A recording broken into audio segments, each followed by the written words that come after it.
Hello મારા વહાલા વહાલા વિદ્યાર્થી મિત્રો, કેમ છો? મજામાં? મારું નામ છે ફાલ્ગુન આદ્રોજા, હું રાજકોટથી છું અને તમે જોઈ રહ્યા છો ફિઝિક્સ વિથ ફાલ્ગુન સર.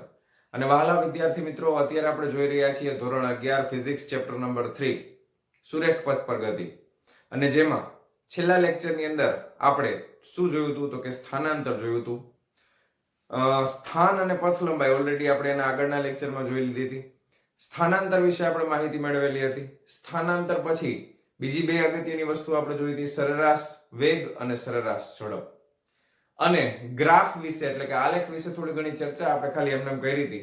અને આજે આપણે શરૂ કરવાના છીએ આલેખ એટલે કે ગ્રાફ.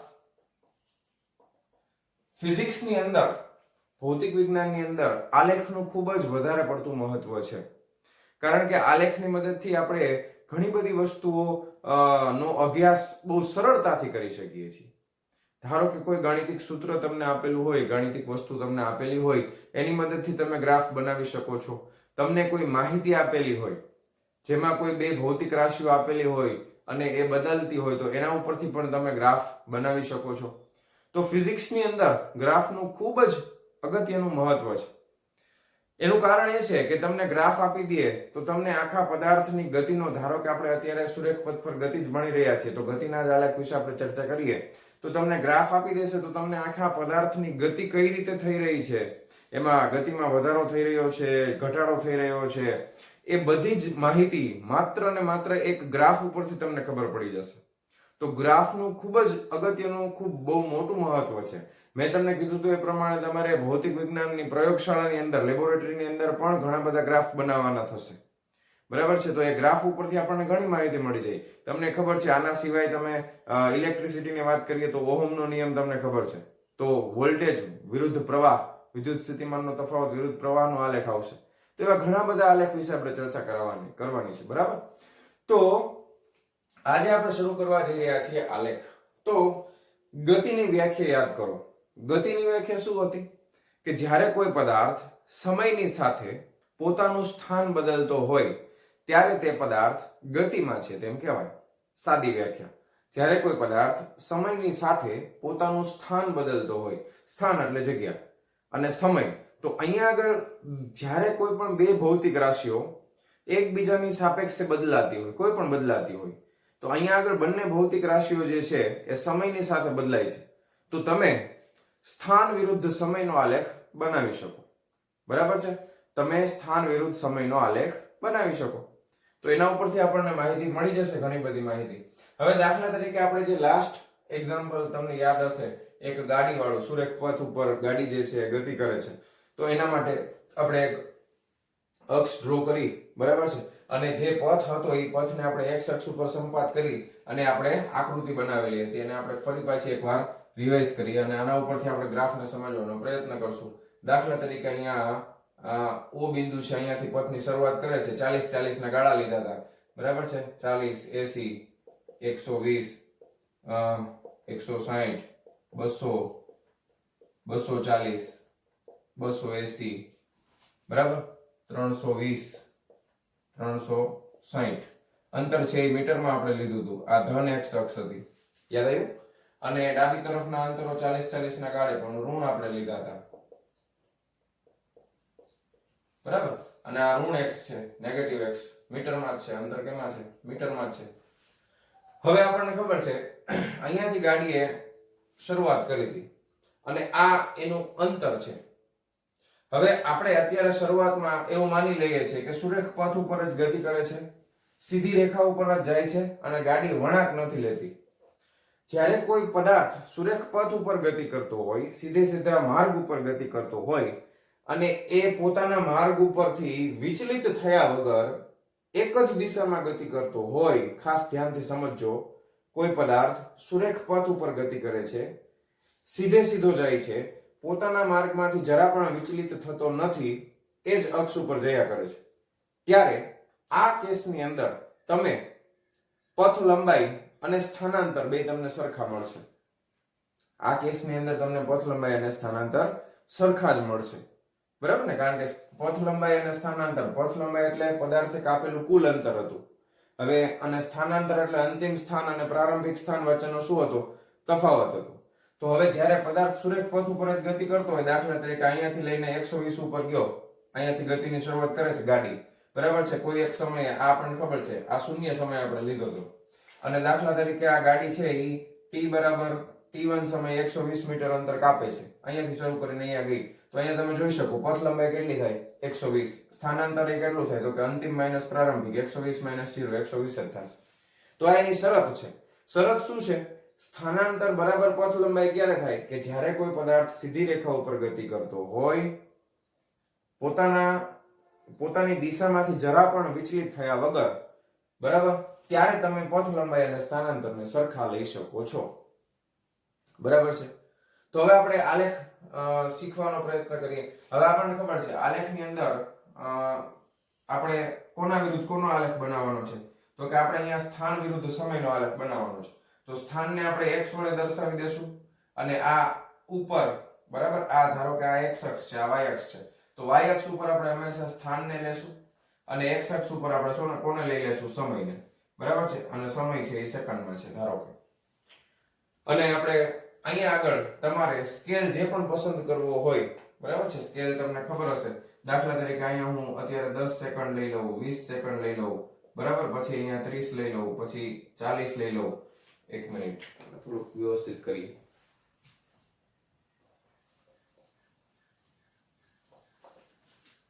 સ્કેલ હું અત્યારે ગમે તે લઈ શકું છું, બરાબર. આપણે અત્યારે 10-10 ના ગાળામાં લઈ લઈએ. ધારો કે આ 10 છે, આ 20 છે, બરાબર, આ 30 છે, આ 40 છે, આ 50 છે, અને આ સમય છે, અને સમય કેમાં માપીએ છીએ? તો કે સેકન્ડમાં.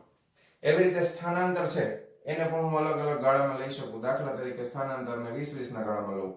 આ 20 મીટર છે, 40 મીટર છે, 60 મીટર છે, 80 મીટર છે, 100 મીટર છે, બરાબર. તો ખાસ આપણે એ યાદ રાખશું કે સ્થાન છે એને આપણે y અક્ષ ઉપર લીધું છે, અને સમયને આપણે x અક્ષ ઉપર લીધું છે. તો સૌથી પહેલા તો આલેખ, તમને કેમ ખબર પડે કે આલેખની વાત થઈ છે? તો આલેખ માટે છે ને તમને એમ લખેલું હશે x પછી વચમાં લીટી અને t, આનો આલેખ, અથવા આવું લખેલું હોય x કરીને એરો કરીને પછી t લખે પછી લખે આલેખ. તો આને કેવી રીતે વચાય?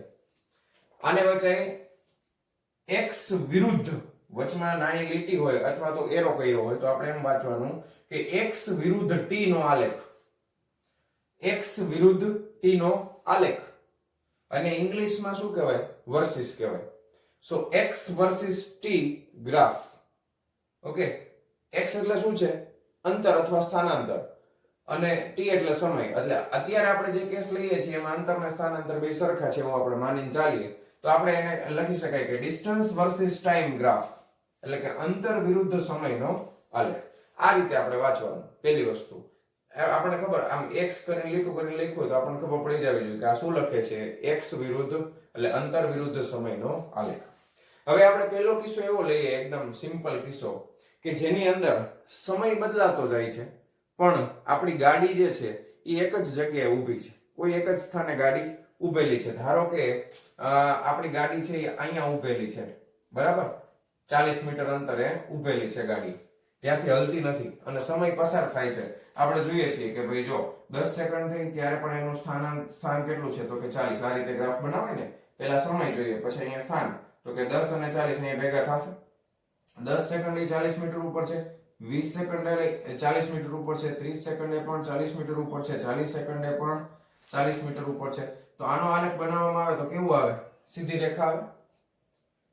તો આ રીતનો તમને કોઈ ગ્રાફ આપવામાં આવે તો તમને ખબર પડી જશે કે સમય બદલાય છે પણ ગાડીનું સ્થાન બદલતું નથી. તો અહીંયા આગળ આપણી જે ગાડી છે એ સ્થિર છે, એ ગતિમાં નથી એમ કહેવાય. બરાબર છે. પછી એક બીજો આલેખની ચર્ચા કરીએ કે જેની અંદર આપણી ગાડી જે છે એ એક સરખા સમયમાં એક સરખું અંતર કાપે છે. એને કહેવામાં આવે છે નિયમિત ગતિ. શું કહેવાય? નિયમિત ગતિ. બરાબર છે. નિયમિત ગતિ કોને કહેવાય? તો કે એક સરખા સમયમાં એક સરખું અંતર કાપે તેને નિયમિત ગતિ કોને કહેવાય? કોઈ પણ પદાર્થ એક સરખા સમયમાં જ્યારે એક સરખું જ અંતર કાપે ત્યારે એવી ગતિને નિયમિત ગતિ કહેવામાં આવે છે. ઓકે, એને ઇંગ્લિશમાં યુનિફોર્મ મોશન કહેવાય. નિયમિત ગતિ, યુનિફોર્મ ગતિ, મોશન. બરાબર. તો નિયમિત ગતિ કોને કહેવાય? તો કે એક સરખા સમયમાં એક સરખું અંતર કાપે એને નિયમિત ગતિ કહેવાય. હવે અહીંયા અચળ વેગ પણ કહેવાય. એનો વેગ અચળ છે. એક સરખા સમયમાં એક સરખું અંતર કાપે, અચળ વેગ છે. તો એનો પ્રવેગ કેટલો થાય? 0 થાય. એ બધી ચર્ચા આપણે કરશું આગળ. બરાબર છે. નિયમિત ગતિ હશે તો એનો વેગ અચળ થશે. અચળ વેગી ગતિ પણ કહેવાય એને. પણ એનો પ્રવેગ 0 થઈ જશે. વેગ અચળ છે એટલે પ્રવેગ 0. પ્રવેગની વ્યાખ્યા શું છે? તો કે વેગમાં થતો ફેરફાર ના છેદમાં સમય. વેગમાં કોઈ ફેરફાર થતો નથી સમયની સાથે, એટલે એનો પ્રવેગ કેટલો થઈ જશે? 0. અને વેગ કેવો રહેવાનો છે? અચળ. દાખલા તરીકે આપણે ગાડીની વાત કરીએ છીએ, બરાબર? તો દાખલા તરીકે આપણે એવું માની લઈએ કે 10-10 સેકન્ડનો ગાળો છે, એમાં 1-1 મીટર અંતર કાપે છે. પહેલી 10 સેકન્ડમાં દાખલા તરીકે 1 મીટર અંતર કાપ્યું, બીજી 10 સેકન્ડમાં વળી 1 મીટર અંતર કાપ્યું, ત્રીજી 10 સેકન્ડમાં વળી 1 મીટર અંતર કાપ્યું. આ તો એક ઉદાહરણ છે, બરાબર છે? કોઈ પણ તમે લઈ શકો. પણ જેટલો સમયનો ગાળો હોય એમાં જે અંતર પહેલા સમયગાળામાં કાપ્યું એટલું જ અંતર બીજા સમયગાળામાં કાપવું જોઈએ. તો એવી ગતિને કહેવાશે નિયમિત ગતિ. તો અનિયમિત કોને કહેવાય? તો કે સમયગાળો આપણે એક સરખો જ લેવાનો. દાખલા તરીકે 10-10 સેકન્ડનો લીધો છે, પણ ગાડીએ પહેલી સેકન્ડમાં 2 મીટર અંતર કાપ્યું, બીજી સેકન્ડમાં 1 મીટર કાપ્યું, ત્રીજી 10 સેકન્ડમાં વળી પાછું 4 મીટર અંતર કાપ્યું. તો આવી ગતિને આપણે અનિયમિત ગતિ કહીશું. બરાબર? તો નિયમિત ગતિ, તો એના માટે અંતર વિરુદ્ધ સમયનો આલેખ દોરવામાં આવે. x જે છે એ મીટરમાં છે અને t જે છે એ સેકન્ડમાં છે. એનો ગ્રાફ દોરવામાં આવે. હવે હું અહીંયા સ્કેલ નથી કરતો, તમારે સ્કેલિંગ તમે તમારી રીતે કોઈ પણ કરી શકો છો ગ્રાફ માટે. એવું જરૂર મેં અહીંયા કદાચ 10-10 સેકન્ડના ગાળામાં લીધું છે, તમે એમ કહો ના સર મારે 5 માં લેવું છે, તોય કઈ વાંધો નથી. આ 20-20 ના ગાળામાં લીધું છે, તમે એમ કહો કે મારે ભાઈ 40-40 ના ગાળામાં લેવું છે, તો પણ કઈ પ્રોબ્લેમ નથી. એ તમે ધીરે ધીરે ગ્રાફની પ્રેક્ટિસ કરશો પછી સ્કેલિંગ કઈ રીતે લેવું એ પણ તમને ખ્યાલ આવી જશે. બરાબર ને? એ પણ તમને ખ્યાલ આવી જશે. અત્યારે તમે એવું સમજો, કોઈ પણ તમે ગાળામાં લેશો, સ્કેલિંગ તમે કોઈ પણ રીતે કરો, કોઈ પ્રોબ્લેમ નથી. ઓકે, આપણે વાત કરીએ છીએ નિયમિત ગતિની. તો નિયમિત ગતિની વ્યાખ્યા પ્રમાણે એક સરખા સમયમાં એક સરખું અંતર કાપે તો એનો ગ્રાફ હંમેશા યાદ રાખજો સ્ટ્રેટ લાઈન આવશે, સીધી રેખા. કેવી આવશે? તો કે સીધી રેખાવાળો ગ્રાફ આવે. આ સીધી રેખામાં તમે કોઈ પણ જગ્યાએ તમે કોઈ પણ બે સમયગાળા, બે સમયનું અંતરાલ લેશો તો એક સરખા સમયમાં એક સરખું જ અંતર કપાણું હશે. બરાબર છે? આ સમયમાં આટલું અંતર કાપ્યું હોય, એના પછીના સમયગાળામાં પણ એટલું જ અંતર કાપે. બરાબર છે? એટલે એક સરખા સમયમાં એક સરખું અંતર કપાતું હશે. ક્લિયર છે? તો એવી ગતિને આપણે નિયમિત ગતિ કહેશું. આવી ગતિને આપણે શું કહેશું? નિયમિત ગતિ. એટલે દાખલા તરીકે અહીંયા આગળ તમે એમ કહો કે t1 સમયગાળો છે અને અહીંયા આગળ t2 સમયગાળો છે. t1 સમયગાળામાં આ સ્થાન છે x1, t2 સમયગાળામાં આ સ્થાન છે x2. તો આટલા સમયગાળામાં દાખલા તરીકે આ 10 સેકન્ડ છે, તો આ અંતર કપાણું છે એ ધારો કે 10 મીટર છે, અને અહીંયા આગળ બીજી 10 સેકન્ડ થાય તો આ અંતર જે અહીંયાથી આ કપાશે એ પણ પાછું કેટલું કપાશે? 10 મીટર. બરાબર? તો તમને ગ્રાફ જે છે એ આ રીતનું મળશે. તો આ ગ્રાફ છે એ કેના માટેનો છે? તો કે નિયમિત ગતિ માટેનો ગ્રાફ છે, આલેખ છે. હું જનરલી આલેખને ગ્રાફ જ બોલીશ, એટલે તમારે સમજી જવાનું સર આલેખની જ વાત કરી રહ્યા છે. બરાબર? તો અંતર વિરુદ્ધ સમય, આ કોનો આલેખ થઈ ગયો? તો કે નિયમિત ગતિનો આલેખ થઈ ગયો. ક્લિયર છે? હવે આપણે વાત કરીએ અનિયમિત ગતિની. હવે આપણે ઉદાહરણ તો આ જ લીધું છે ને, તો આમાં નિયમિત ગતિ એટલે આપણે શું સમજવું? તો કે ગાડીએ 360 મીટર અંતર જે કાપ્યું છે, તો એ માની લો કે પહેલી 10 સેકન્ડમાં 40 મીટર અંતર કાપ્યું, બીજી 10 સેકન્ડમાં 80, બરાબર? એના પછીની 10 સેકન્ડમાં 120 પહોંચી ગયા, એના પછી 160 પહોંચી ગયા. તો એ આલેખ એ પ્રમાણે આ કેવો થઈ જશે? નિયમિત ગતિનો થશે. ઓકે, હવે એ આલેખ થઈ ગયો નિયમિત ગતિનો. એના પછી આપણે જે આલેખ જોવાના છીએ એ આપણે એક્ચ્યુઅલ પ્રેક્ટિકલ એ જ રીતે થતું હોય. જો અંતર વિરુદ્ધ સમયના આલેખમાં ખરેખર તો આ રીતે જ થતું હશે. કઈ રીતે? તો કે ગાડી તમે કોઈ પણ શરૂ કરો, ગાડી શરૂ થાય એટલે પેલો જ ગિયર પાડવાનો હોય ને, કઈ સીધો ચોથા ગિયરમાં તો ધડબડાટી બોલે જ નહીં ને, ઉપડે નહીં, ગાડી ચાલુ ન થાય. તો ગાડી તમે શરૂ કરો તો પેલા ગિયરમાં. હવે પેલા ગિયરની લિમિટેશન હોય, ધીમે ધીમે ચાલે. બરાબર? પછી તમે થોડાક આગળ જશો એટલે બીજા ગિયરમાં ગાડી જશે, પછી ત્રીજા ગિયરમાં, બરાબર? પછી રસ્તો સારો આવે એટલે પછી ચોથા ગિયરમાં, પછી પાંચમા ગિયરમાં ધડબડાટી બોલે. બરાબર? પછી જ્યાં આપણે ઊભું રહેવું છે બ્રેક મારવી પડે, પછી ધીરે ધીરે ગિયર ઘટતા જાય, પાંચમામાંથી ચોથો, ત્રીજો, બીજો, પહેલો, અને પછી બ્રેક મારી દો એટલે સાવ ઊભી રહી જાય. તો તમે એકચ્યુઅલમાં તો આપણે શું કરીએ છીએ કે શરૂઆતના સમયમાં આલેખ જે આવશે અંતર વિરુદ્ધ સમયનો એ વધતો જાય છે, બરાબર, આ રીતે શરૂઆતમાં.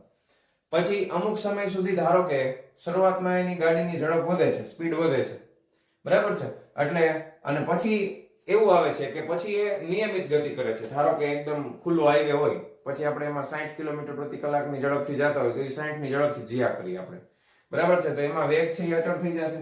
એટલે અહીંયાથી ગ્રાફ છે એ સ્ટ્રેટ લાઈન આવશે આ રીતે, બરાબર. અને એના પછી આપણે બ્રેક મારવાના છીએ. બ્રેક મારીએ એટલે શું થાય તો કે ધીરે ધીરે ઘટતું જશે. પછી આ છે એ સીધી સીધી રેખા થઈ જશે, સીધી રેખા આવી જશે, બરાબર.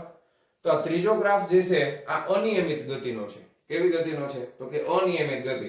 તો કે શરૂઆતમાં શું થયું તો કે જો ઝડપ વધી, વેગ વધ્યો, પછી વેગ કેવો છે તો કે અચળ, અને પછી વેગ શું થાય છે તો કે ઘટી ગયો, બરાબર. તો શરૂઆતમાં તમને આ ત્રણ ગ્રાફ આપેલા છે. પહેલો ગ્રાફ જે છે જેની અંદર પદાર્થનું સ્થાનાંતર કઈ થતું નથી, એટલે આ સ્થિર પદાર્થનો ગ્રાફ છે. જ્યારે કોઈ પદાર્થ સ્થિર હોય ત્યારે આવો ગ્રાફ આવશે, બરાબર છે. બીજો ગ્રાફ જે છે નિયમિત ગતિનો ગ્રાફ છે આ છે. અને ત્રીજો ગ્રાફ તમને જે આપેલો છે આ કેવો છે તો કે અનિયમિત ગતિ. આ ગ્રાફ છે એ અનિયમિત ગતિ માટેનો છે. ક્લિયર છે? તો આટલી વસ્તુ તમને સમજાઈ ગશે, સ્થિર, નિયમિત ગતિ અને અનિયમિત ગતિ. ક્લિયર? તો આટલી વસ્તુ તમે બોર્ડ ભરાઈ ગયું છે તો નોટ ડાઉન કરી લ્યો, અને આગળ હવે હું તમને સમજાવું છું ગ્રાફ વિશે. તો આટલી વસ્તુ પહેલા નોટ ડાઉન કરી લ્યો. ચાલો પછી હું જવા દઉં છું, બોર્ડ ઉપરથી ભૂસી નાખું છું. ચાલો જવા દઉં, ચાલો જવા દઉં છું. ચાલો ચાલો વિદ્યાર્થી મિત્રો, પછી આપણે ચર્ચા કરી હતી ગયા લેક્ચરમાં સરેરાશ વેગ વિશે. તો એને પાછું એકવાર યાદ કરીએ અને સરેરાશ વેગ માટે આલેખ કઈ રીતે બને છે એની પણ આપણે ચર્ચા કરીએ. ધારો કે આપણે ચર્ચા કરી હતી સરેરાશ વેગની, બરાબર.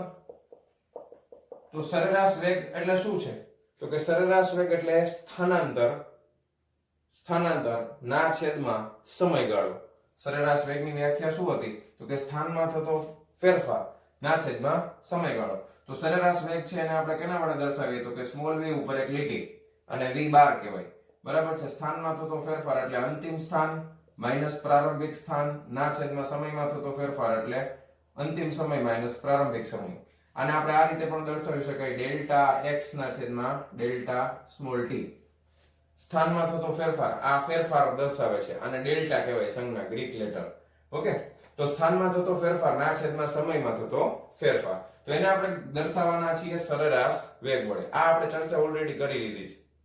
ઓકે, હવે ધારો કે કોઈ સરેરાશ વેગ માટે આપણે કોઈ આલેખ બનાવવાનો થાય કે આલેખ ઉપરથી સરેરાશ વેગ ગોતવાનો થાય, તો કઈ રીતે ગોતી શકાય, કઈ રીતે મળે આપણને? તો એના માટે હું અહીંયા એક ગ્રાફ બનાવું છું. તમે તમારી રીતે કોઈ પણ ગ્રાફ બનાવી શકો છો. તમે કોઈ પણ અંતર વિરુદ્ધ સમયનો આલેખ હોય, અંતર જેમાં મીટરમાં આપેલું હોય અને સમય છે એને આપણે સેકન્ડમાં લઈ લઈએ, તો એના ઉપરથી તમે સરેરાશ વેગ માપી શકો છો. સિમ્પલ. હવે ધારો કે હું અહીંયા આગળ સમયગાળો છે એ અત્યારે ધારો કે હું અહીંયા 10 સેકન્ડ લઉં છું, અહીંયા 20 સેકન્ડ લઉં છું, અહીંયા 30 સેકન્ડ લઉં છું, અહીંયા 40 સેકન્ડ લઉં છું, અહીંયા 50 સેકન્ડ લઉં છું, બરાબર છે, અહીંયા 60 સેકન્ડ લઈ લઉં છું, બરાબર છે. સમય મેં ક્યાં લીધું છે? x અક્ષ ઉપર. સ્થાનાંતર હું ક્યાં લઈશ? સ્થાનાંતર હું લઉં છું y અક્ષ ઉપર. અહીંયા 0 હશે, યાદ રાખજો. જ્યાં પણ x અક્ષ અને y અક્ષનું છેદન બિંદુ આવે ત્યાં બધું 0 હોય, સમય પણ 0 હોય અને સ્થાનાંતર પણ 0 હોય. અત્યારે હું જે દર્શાવું છું અહીંયા સ્થાન દર્શાવું છું. શું દર્શાવું છું? x એટલે મારે શું સમજવાનું છે? સ્થાન વિરુદ્ધ સમયનો આલેખ છે. કોના વિરુદ્ધ છે તો કે સ્થાન વિરુદ્ધ છે. સ્થાન વિરુદ્ધ હોય એટલે સ્થાનાંતર જ આવશે, પથ લંબાઈ નથી. આ ધ્યાન રાખજો, સ્થાન વિરુદ્ધ છે, કારણ કે અહીંયા આગળ સ્થાનાંતર આવશે તો સ્થાન આવે છે. તો સ્થાન વિરુદ્ધ સમયનો આલેખ છે, એટલે આપણે એવું સમજીએ છીએ કે ગાડી અત્યારે સીધા રસ્તા ઉપર જઈ રહી છે, સ્ટ્રેટ પાથ ઉપર જ જઈ રહી છે, તો જ આપણે આ આલેખ દોરી શકીએ. પછી હું તમને પથ લંબાઈના સ્વરૂપમાં અને સરેરાશ ઝડપના સ્વરૂપમાં પણ તમને હું સમજાવીશ. અત્યારે આપણે એવું સમજીએ કે અહીંયા આ રીતે આપણે ગાડી જઈ રહી છે. દાખલા તરીકે હવે અંતરની વાત કરવામાં આવે, ધારો કે આ સમય આપણે લઈ લીધો, અહીંયા અંતરની વાત કરીએ કે આ 20 છે, આ 40 છે, આ 60 છે, આ 80 છે, આ 100 છે. કેમાં છે અંતર? મીટરમાં છે. હવે ગ્રાફ જે છે એ કંઈક આ રીતે છે, નિયમિત ગતિ નથી કરતો. આપણને ખબર છે ને પ્રેક્ટિકલી કોઈ નિયમિત ગતિ ન કરતું હોય ગ્રાફ તો આપણને આ રીતનો કંઈક મળશે. ઓકે, હવે મારે આ ગ્રાફ આપેલો હોય, આલેખ આપેલો હોય અને એના ઉપરથી મારે સરેરાશ વેગ ગોતવો છે. શું ગોતવું છે? સરેરાશ વેગ. તો તમને આ ગ્રાફ આપવામાં આવે ને તમને એમ કહે કે ભાઈ તમારે સરેરાશ વેગ ગોતવાનો છે, તો શું કરવું? તમે કોઈ પણ બે સમયને પસંદ કરો. તમે કોઈ પણ બે સમયને પસંદ કરો. એ સમયથી તમે એક સીધી રેખા, વર્ટિકલ લાઈન ગ્રાફને અડે એ રીતે, અથવા તો x અક્ષને લંબ, ધારો કે આને x અક્ષ કહી દે અને y અક્ષ કહી દે, તો x અક્ષને લંબ રેખા ડ્રો કરો. દાખલા તરીકે હું આ પહેલો સમય લઉં છું, એને t1 નામ આપી દઈશ. તો t1 સમય છે એ મારા માટે કેટલો થઈ જશે? t1 છે એ 20 સેકન્ડનો સમય છે. તો ત્યાંથી મારે એક રેખા, જે રીતે મેં વર્ટિકલ ડ્રો કરી, અહીંયાથી લંબ ડ્રો કરી, એ જ રીતે આ બિંદુથી મારે આને જોડતી એક રેખા આ રીતે અહીંયા લંબ હોય એવી રીતે દોરવાની. આ બે એકબીજાને લંબ જ છે. અહીંયાથી લંબ આ છે, અહીંયાથી લંબ આ છે. તો અહીંયા અંતર કેટલું કપાય છે? તો કે પહેલું અંતર છે એને x1 નામ આપી દઈએ, 20 મીટર. કેટલું અંતર કપાણું? 20 મીટર કપાણું. હવે ધારો કે બીજો કોઈ એક સમયગાળો આપણે લઈ લઈએ, ધારો કે 50 સેકન્ડ વાળો છે, તો એ 50 સેકન્ડ છે, તો અહીંયાથી મારે એક લંબ રેખા ડ્રો કરવાની અને એક લંબ રેખા અહીંયાથી ડ્રો કરવાની. બરાબર છે? અહીંયાથી આ લંબ રેખા ગ્રાફને ટચ થાય એ રીતે અને અહીંયાથી લંબ રેખા આ બિંદુને ટચ થાય એ રીતે દોરવાની છે. તો અહીંયા આગળ 100 મીટર છે. તો બીજો સમયગાળો t2 મને કેટલો મળ્યો? તો કે t2 છે એ 50 સેકન્ડ છે અને એમાં અંતર કેટલું કાપ્યું? તો કે x2 બરાબર 100 મીટર અંતર કાપે છે. બરાબર? હવે આના ઉપરથી મારે શું જોઈએ છે? તો કે સરેરાશ વેગ ગોતવો છે. તો સરેરાશ વેગની સંજ્ઞા મૂકી દઈએ. બરાબર શું થાય? તો કે અંતિમ સ્થાન માઈનસ પ્રારંભિક સ્થાન ના છેદમાં અંતિમ સમય માઈનસ પ્રારંભિક સમય.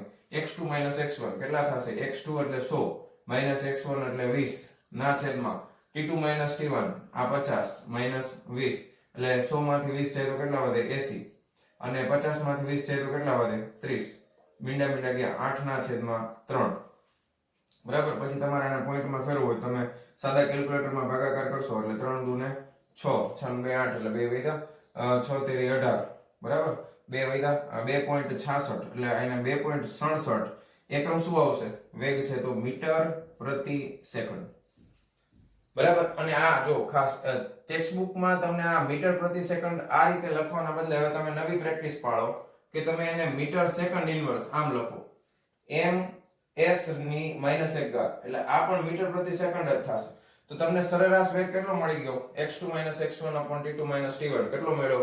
2.67 મીટર પ્રતિ સેકન્ડ.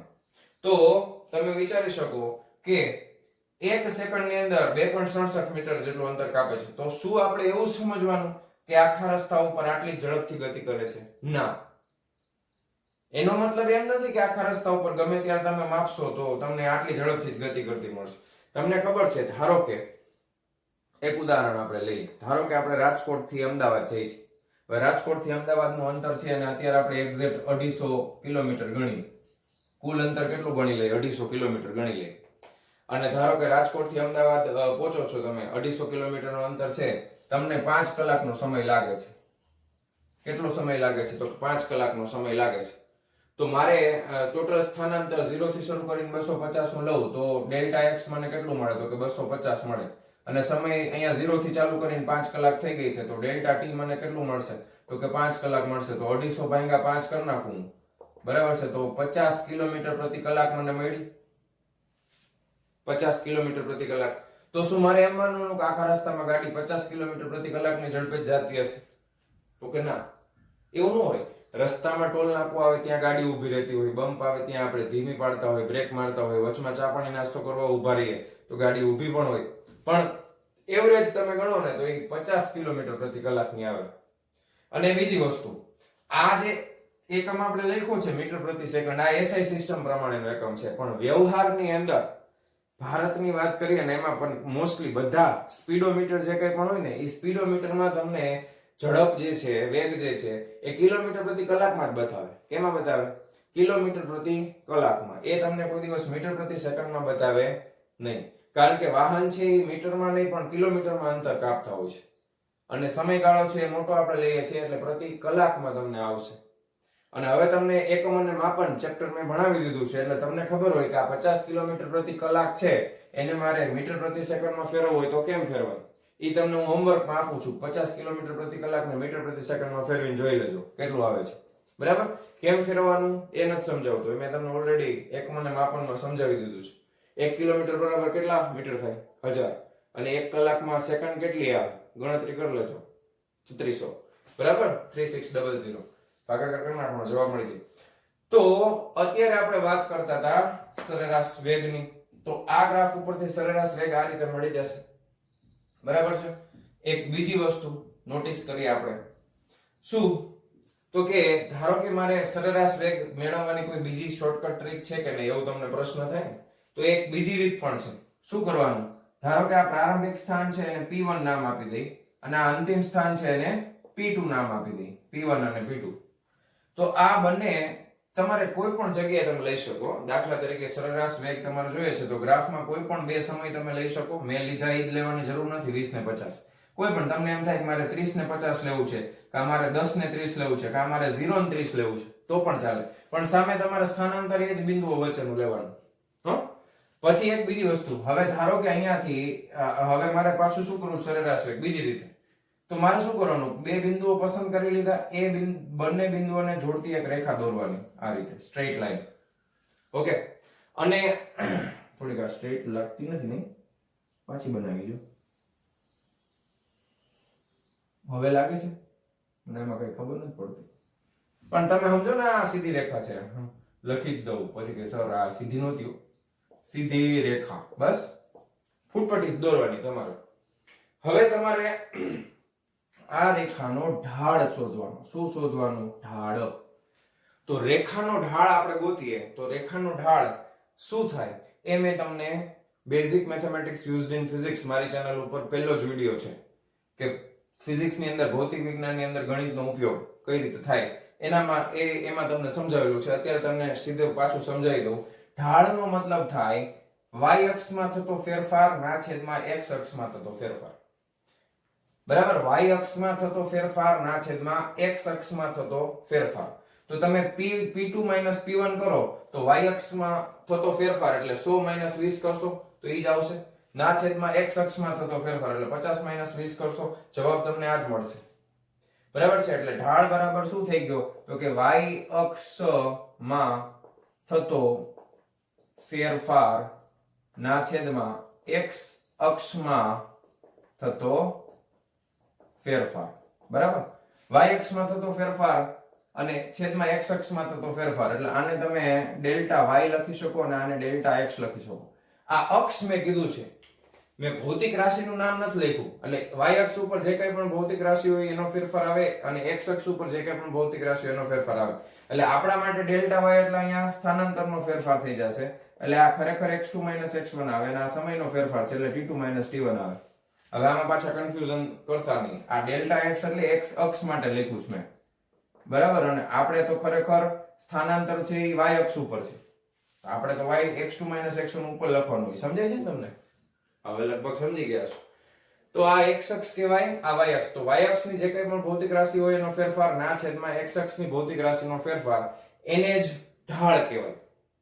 બરાબર? અને ઢાળને બીજી રીતે ગાણિતિક રીતે દર્શાવવું હોય તો ઢાળને આપણે tan θ વડે દર્શાવી છે. શું કામ tan θ થાય એ પણ તમને કહી દઉં.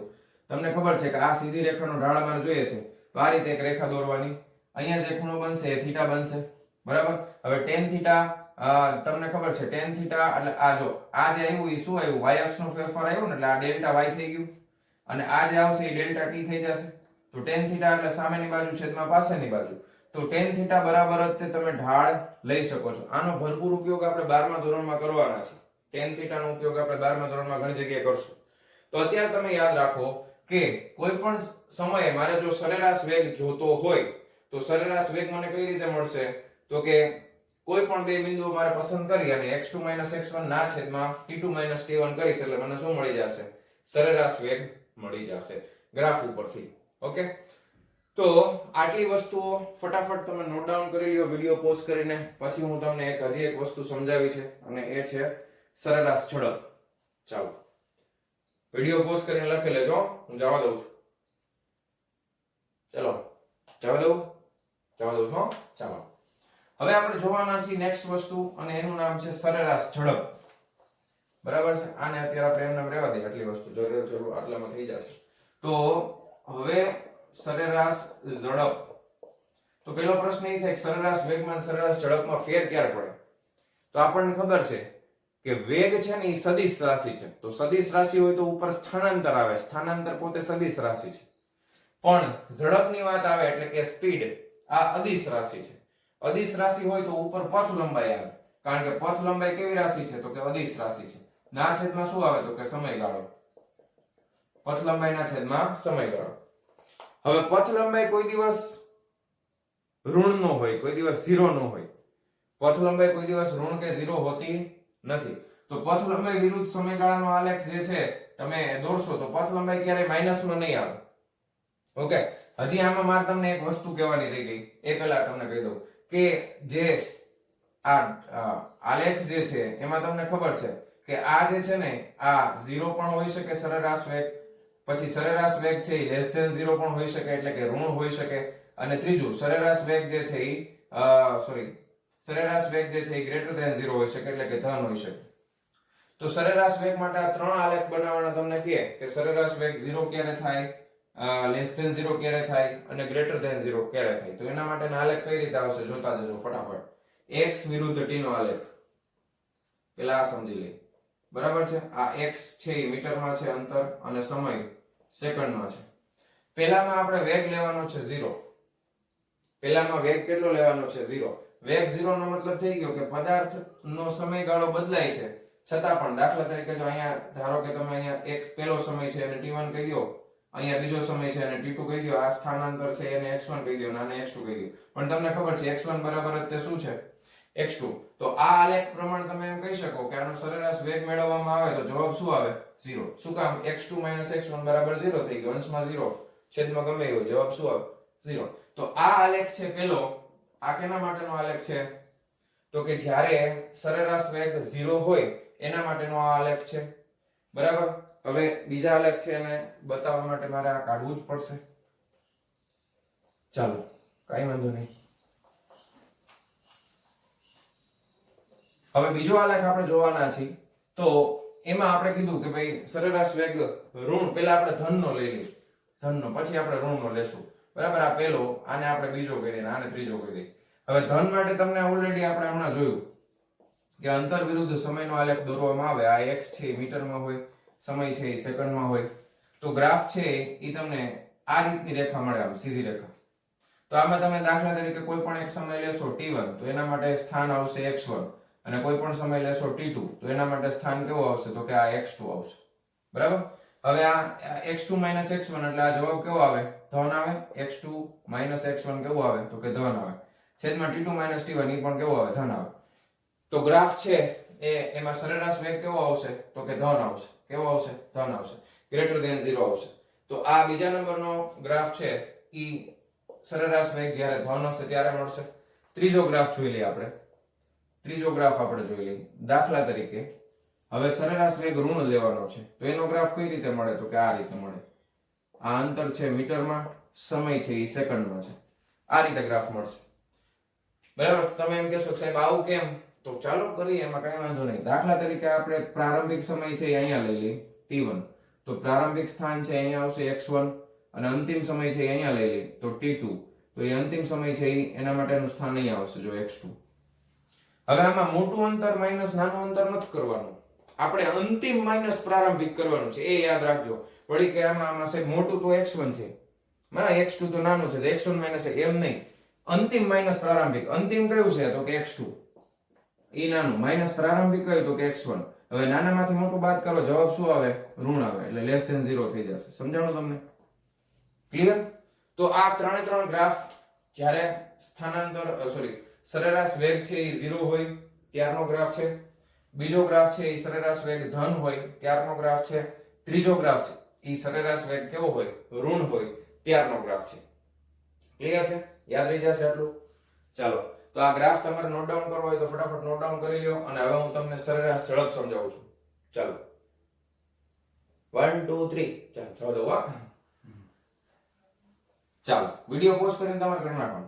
હવે આપણે વાત કરવાના છીએ, કોની વાત કરવાના છીએ? તો કે સરેરાશ ઝડપની. ઝડપ કેવી રાશિ છે? અદિશ રાશિ છે ને. તો અદિશ રાશિ માટે શું આવે? તો કે પથ લંબાઈના છેદમાં સમયગાળો. હવે પથ લંબાઈ કોઈ દિવસ ઋણ હોય નહીં. હવે તમને ખબર છે કે આપણે જ્યારે આ એક્ઝામ્પલ આપણે કરાવતા હતા ત્યારે ગાડી પેલા અહીંયા 360 પાસે લઈ ગયા હતા, પી પાસે, પછી 240 લઈ આવ્યા હતા ક્યુ બિંદુ પાસે. તો હવે આ કેસની અંદર તમને પૂછવામાં આવે કે જ્યારે ગાડી O થી P ને P થી Q જાય છે ત્યારે પથ લંબાઈ કેટલી થાય? તો કે પથ લંબાઈ તમને ખબર છે 360 વત્તા કેટલા કરવાના? 4 2 8 4 3 12 120 કરવાના, એટલે 480 મીટર આવતી હતી પથ લંબાઈ. બરાબર છે. ક્યાંથી ક્યાં સુધીની? તો કે O થી P થી Q સુધીની. પણ એના માટે સ્થાનાંતર પૂછવામાં આવે તો સ્થાનાંતર માટે અંતિમ માઈનસ પ્રારંભિક 240 માઈનસ 0 કેટલું આવે? 240. તો આ કેસની અંદર સરેરાશ ઝડપ અને સરેરાશ સમય બે સરખા થાય નહીં. મેં તમને પહેલા કીધું કે સરેરાશ ઝડપ અને સમય તમે ત્યારે જ સરખા લઈ શકો જ્યારે કોઈ પદાર્થ સીધી રેખા ઉપર ગતિ કરતો હોય, માર્ગમાંથી વિચલિત થયા વગર. એનો મતલબ એમ કે ત્યાંથી બેન્ડ વળતો નથી કે વાકોય વળતો, સીધી જ રેખા ઉપર ગતિ કરે, એ જ કેસમાં લઈ શકાય. બાકી બધામાં પથ લંબાઈ હંમેશા કેવી આવશે? પોઝિટિવ જ આવશે. બરાબર છે. એમાં એનો જવાબ તમને હંમેશા ધન જ મળશે. તો પથ લંબાઈ માટે જે ઝડપનો આલેખ આવે, ઝડપ કોઈ દિવસ તમારી ઋણ હોઈ શકે નહીં કે 0 થઈ શકે નહીં. ઝડપ તમારી હંમેશા કેવી મળશે? ધન જ મળશે. ક્લિયર છે? કારણ કે પથ લંબાઈ હંમેશા કેવી મળે? ધન. આપણે ઉદાહરણ લીધું હતું કે તમે તમારા ઘરેથી સ્કૂલે જાઓ છો અને સ્કૂલેથી ફરી પાછા ઘરે આવો છો તો તમારું સ્થાનાંતર 0 થાય છે, પણ પથ લંબાઈ તો ટોટલ આપણે ગણવી જ પડે. બરાબર? એના વગર ન ચાલે. તો હવે આપણે આટલી વસ્તુ તમને સમજાઈ ગઈ હશે. હવે આપણે ટેક્સ્ટ બુક નું ઉદાહરણ લઈએ છીએ. બરાબર છે. ચાલો જોઈએ ટેક્સ્ટ બુક નું ઉદાહરણ. ચાલો વિદ્યાર્થી મિત્રો, હવે આપણે જોવાના છે ઉદાહરણ નંબર 3.1. એક કાર, આપણે જે આકૃતિ દોરીને આપણે અત્યાર સુધી જે પણ સમજ્યા છે ને એના ઉપરથી જ આ દાખલો તમને પૂછેલો છે. એક કાર સુરેખ રેખા પર ગતિ કરે છે, જેમ કે આકૃતિમાં OP. બરાબર? પેલા ગતિ કરે છે એટલે O થી P જાય છે. આ કાર 18 સેકન્ડમાં O થી P જાય છે. બરાબર છે. O થી P કેટલી સેકન્ડમાં જાય છે? તો કે 18 સેકન્ડમાં જાય છે. એટલે અહીંયાથી શરૂ કરીને અહીંયા પહોંચવામાં લાગતો કુલ સમય કેટલો થાય? તો કે 18 સેકન્ડ થાય. અને 6 સેકન્ડમાં P થી Q પરત ફરે છે. અહીંયાથી અહીંયા આવવામાં કેટલો સમય લાગે છે? તો કે 6 સેકન્ડનો લાગે છે. તો કાર O થી P જાય ત્યારે અને O થી P પર જઈ Q પર પાછી ફરે ત્યારે તેનો સરેરાશ વેગ અને સરેરાશ ઝડપ શું છે? એટલે આપણે પહેલો કિસ્સો લઈ લઈએ. પહેલો કિસ્સો. બરાબર? પહેલા કિસ્સામાં કાર ક્યાંથી ક્યાં સુધી ગતિ કરે છે? તો કે O થી P ની ગતિ માટે પહેલા કિસ્સા માટે આપણે બે વસ્તુ જોઈએ છે, સરેરાશ વેગ અને સરેરાશ ઝડપ. તો પહેલા કિસ્સા માટે પ્રારંભિક સમય છે તો t1 બરાબર 0 સેકન્ડ લઈ લેશું અને અંતિમ સમય છે તો t2 ટોટલ સમય કેટલો લાગ્યો? તો કે 18 સેકન્ડ લઈ લેશું. શું કામ 0 શું કામ લીધું? કારણ કે અહીંયા શરૂ કરે ત્યારે મેં તમને પહેલાય સમજાવ્યું છે 0 સમય ક્યારે આવે? કોઈ પણ પ્રક્રિયાની શરૂઆત થાય ત્યારનો જે સમયગાળો હોય એને 0 સમય કહેવાય. એટલે O બિંદુ પાસે હશે ત્યારે એનો સમયગાળો કેટલો હશે? 0 સેકન્ડ. અને એના પછી જ્યારે P બિંદુ પાસે પહોંચે એટલે ફાઇનલ સમય તો t2 કેટલો થઈ જશે? 18 સેકન્ડ થઈ જશે. બરાબર? અને એમાં પ્રારંભિક સ્થાન, દાખલા તરીકે પ્રારંભિક સ્થાન છે તો એ x1 છે એ કેટલું છે? તો કે 0 મીટર મીટરમાં છે. અને અંતિમ સ્થાન તો કે x2 છે એ કેટલું છે? તો કે અંતિમ સ્થાન છે એનું 360 મીટર છે. પણ આ ધન લખવાનું. બરાબર ને? સ્થાનાંતર છે એટલે આપણે સંજ્ઞાની સાથે જ લખવાનું, ભૂલ નહીં કરવાની. સ્થાનાંતર જ્યારે પણ આવે એ સંજ્ઞાની સાથે, કારણ કે મારે આમાં સરેરાશ વેગ અને સરેરાશ ઝડપ માપવી છે. તો પહેલા હું માપું છું, એમાં પણ હું પહેલા શું માપું છું? તો કે હું માપીશ સરેરાશ વેગ. બરાબર? સરેરાશ વેગ એટલે હવે આપણે સંજ્ઞાની સાથે જ લખીએ સીધું.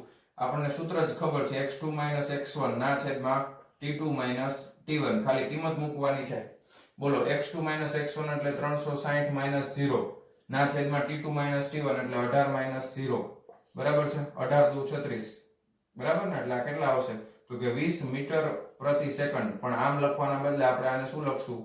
Metre second inverse. આ પ્રેક્ટિસ કરવાની. બરાબર? 20 મીટર પ્રતિ સેકન્ડ. આ આપણને મળ્યો સરેરાશ વેગ. હવે આમાં આપણને કીધું છે કે સરેરાશ ઝડપ શોધો. બરાબર છે? સરેરાશ ઝડપ માટે હું શું લખીશ? તો કે સરેરાશ ઝડપ બરાબર શું થઈ જશે? તો કે પથ લંબાઈ ના છેદમાં સમયગાળો. બરાબર છે? પથ લંબાઈ કેટલી થશે? ટોટલ પથ લંબાઈ કેટલી? તો કે O થી P માટે તો એટલી ને એટલી જ છે, 360 જ આવશે. સમયગાળો પણ એટલો જ લાગશે 18 સેકન્ડનો, તો જવાબ પણ એટલો જ આવશે 20 મીટર પ્રતિ સેકન્ડ, એટલે 20 મીટર સેકન્ડ ઇનવર્સ. આ પેલા કેસમાં મેં તમને કીધું હતું કે જ્યારે કોઈ પદાર્થ છે એ પોતાના માર્ગ ઉપરથી જરા પણ વિચલિત ન થાય, વાંકો ન વળે, બરાબર, ત્યારે પથ લંબાઈ, સરેરાશ વેગ અને સરેરાશ ઝડપ કેવા મળે? સરખા. તો આ ઉદાહરણ ઉપરથી આપણે સાબિત થઈ ગયું. હવે બીજી વસ્તુ તમને એમ કીધું છે કે O થી P જાય છે અને P થી Q જાય છે, તો O થી P પર જઈને Q પર પાછી ફરે ત્યારે સરેરાશ વેગ. એટલે હવે આપણે છે ને બીજા કેસની અંદર, બરાબર છે, O P અને Q આ માર્ગ પસંદ કરવાનો છે. પેલા O થી P ગઈ, P થી પછી ક્યાં આવી? Q ઉપર. તો આ માર્ગ માટે મારે શું જોઈએ છે? તો કે સરેરાશ વેગ અને સરેરાશ ઝડપ. તો આ આખો માર્ગ જો હું લેવા જઈશ તો એના માટે મારે ગણતરી કરવી હોય તો પ્રારંભિક 3 વખત લેવું પડશે ને. તો કે t1 બરાબર 0, 18 સેકન્ડ છે t2, અને t3 માટે હું જ્યારે પસંદ કરીશ તો t3 સમય, આ બે તમે અહીંયા લખેલા છે, t3 સમય જ્યારે હું લઉં ત્યારે t3 કેટલું લેવાનું? સમયમાં સ્થાનાંતરની જેમ ન હોય, બરાબર છે, એટલે સમય તો મારે ટોટલ જ લેવો પડે. સમય મારે કેટલો લેવો પડે? ટોટલ લેવો પડે. ટોટલ કઈ રીતે? જો અહીંયા 0 થી સમયથી શરૂ કરી અને અહીંયા સુધી પહોંચવામાં કેટલી લાગી? તો કે 18 સેકન્ડ. ત્યાંથી અહીંયા સુધી પહોંચવામાં કેટલી લાગી? તો કે 6 સેકન્ડ લાગી. તો ટોટલ મારે t3 બરાબર શું કરવું પડશે? તો કે 18 + 6. આ ખાસ ભૂલે નહીં. 18 + 6 કેટલા થઈ જાય? 24 સેકન્ડ. બરાબર છે. t3 કેટલો આવશે? 24 સેકન્ડનો સમય આવશે. આ ખાસ મગજમાં રાખજો. બરાબર છે. અને સ્થાનાંતર તો એટલું જ આવશે. જો સ્થાનાંતર એટલે આપણે સરેરાશ વેગ ગોતવો હોય તો હું આ જે x લખું છું ને એ સ્થાન દર્શાવું છું. શું દર્શાવું છું? સ્થાન. એટલે તમારે સ્થાનાંતરના સ્વરૂપમાં સમજવાનું. એ 240 મીટર જ આવશે. શું આવશે? 240 મીટર. તો આ કેસ માટે હવે આપણે આના માટે પહેલા શું ગોતીએ? તો કે સરેરાશ વેગ ગોતીએ. બરાબર છે. સરેરાશ વેગ એટલે શું થઈ જાય? તો કે x2 - x1 / t2 - t1. પણ અહીંયા આગળ ત્રીજા નંબરનું છે એટલે x3 - x1, બરાબર. સ્થાનાંતર મારે આ O બિંદુનું અને Q બિંદુનું ધ્યાનમાં રાખવાનું. તો O બિંદુ એટલે x1 છે, અંતિમ Q પાસે છે તો Q પાસે x3 છે. સમજાય છે ને તમને? t3 - t1, બરાબર. તો x3 - x1 આપણે કરીએ તો શું થઈ જશે? તો કે 240 - 0 ના છેદમાં t3 - t1. t3 એટલે કેટલા થઈ ગયા? તો કે 24 - 0. તો આ તમે કહી શકો કેટલા આવ્યા? 10 મીટર પ્રતિ સેકન્ડ. આમ નહીં લખવાનું. કેમ લખવાનું? Metre into second inverse. Okay. હવે હું ગોતીશ સરેરાશ ઝડપ. હવે હું શું ગોતીશ? તો કે સરેરાશ ઝડપ. ખાસ ધ્યાન રાખવાનું. સરેરાશ ઝડપમાં પહેલા આવશે પથ લંબાઈ ના છેદમાં સમયગાળો. હવે બાળકો પથ લંબાઈ કેટલી થાય? હવે મને કહી દઉં સીધે સીધું. હવે હું કઈ પછી કઈ એમાં લખીશ નહીં. જો પેલા 0 થી 360 ગઈ, ત્યાંથી 4 1 4 4 4 4 12 120 ઉમેર દેવાના. કેટલા થાય? 360 + 120 થાય ને? પથ લંબાઈ કોઈ દિવસ માઈનસમાં આવે નહીં. તો 360 + 120 આવી ગયા. ના છેદમાં સમયગાળો. સમયગાળો ટોટલ જ લેવાનો છે. તો ટોટલ સમયગાળો આપણને ખબર છે કેટલી સેકન્ડ થાય છે? તો કે 24 સેકન્ડ થાય છે. તો આ કેટલા આવશે? તો કે 480 ભાગ્યા 24, બરાબર. 24 દુ 48 એટલે આ આવશે 20 મીટર પ્રતિ સેકન્ડ. ક્લિયર છે? 20 મીટર પ્રતિ સેકન્ડ આવ્યું. તો જો બે કેસની અંદર સરેરાશ વેગ માટે તમે જોઈ શકો છો કે અહીંયા આગળ 20 આવે છે તો અહીંયા બે સરખું. પહેલા કેસમાં બે સરખું આવ્યું. શું કામ? કારણ કે ગાડીએ વળાંક લીધો નથી. પણ જ્યારે ગાડી વળાંક લઈને આવે છે ત્યારે તમે જુઓ કે સરેરાશ ઝડપ વધે છે અને સરેરાશ વેગ ઘટે છે.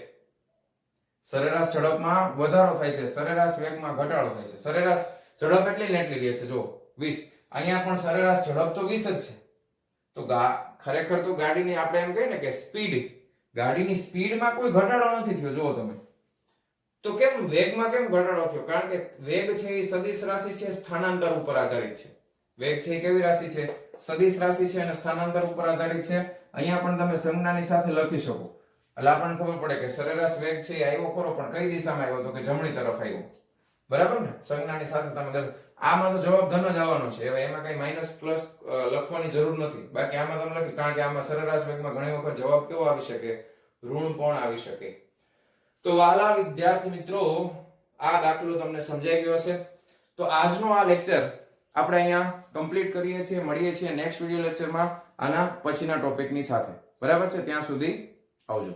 અને હું ખસી જાઉં છું, તમારે લખવું હોય તો તમે વિડીયો પોઝ કરીને લખી લેજો. ચાલો મળીએ છીએ નેક્સ્ટ વિડીયો લેક્ચરમાં. ચાલો.